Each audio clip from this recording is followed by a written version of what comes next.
étonné que vous ne vous tourniez pas davantage vers l'écriture poétique. Vous avez écrit de la poésie. Je pense à Aller simple, qui est un très beau recueil. Mais voilà. Alors là aussi, peut-être il n'y a pas de réponse. C'est le texte qui choisit. Mais non, je sais que pour une page de prose, je ne peux l'écrire mieux que ça. Donc je suis content de mon résultat, parce que je sais que je ne pourrais pas faire mieux pour moi-même.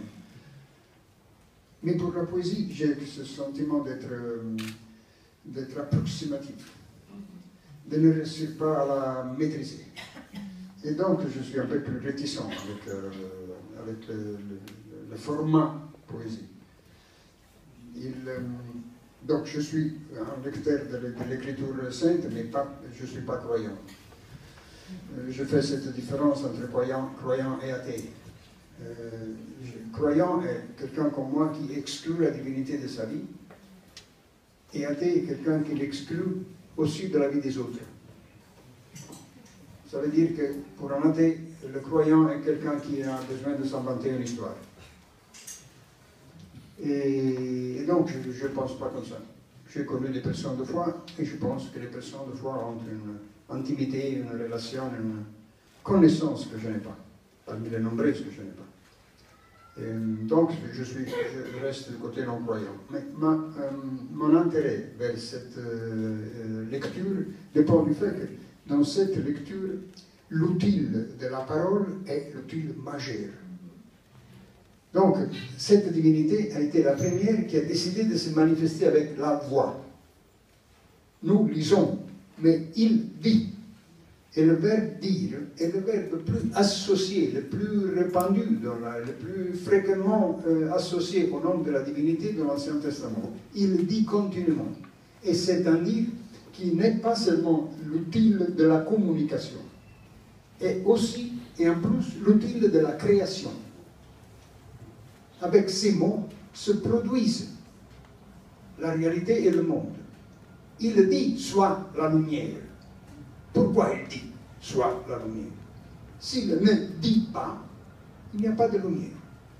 Tous les 6 jours de la création sont précédés par le dire de la divinité. C'est son dire qui fait advenir la création. Donc là, il y a une responsabilité notaire de l'emploi de cet outil que nous échangeons entre nous, qui est un sommet de cet format qu'est la parole. Il y a un sommet. Le sommet absolu. Une parole qui fait advenir les choses, qui les produise directement. Nous essayons de faire ça seulement, essayons de faire ça avec les mots. Nous sommes des imitateurs de deuxième rang. Les mots qui doivent susciter des choses. Non? Et si vous lisez le prologue de l'Henri V de Shakespeare, vous lisez que le corps s'adresse directement aux personnes et dit, mais nous disons des mots, mais il faut que vous imaginez, que vous créez directement. Nous disons cheval, mais vous devez imaginer une plaine avec milliers de chevaux. Nous disons roi, mais vous devez l'imaginer revêtu de tout son solennel habillement. Et si nous vous disons que nous sommes dans une autre époque, face à celle de la scène précédente, vous devez sauter les années et les distances.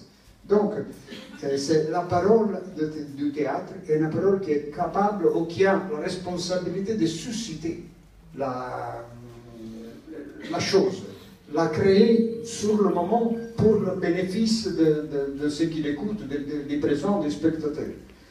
Et c'est une parole qui tout de suite est perdue et se défait. Mais c'est notre imitation de cette hauteur rejointe par la parole qui est écrite dans cette histoire de la divinité monothéiste. Donc, je suis un admirateur de cet outil de la parole de la divinité monothéiste. Alors, ce sera ma dernière question.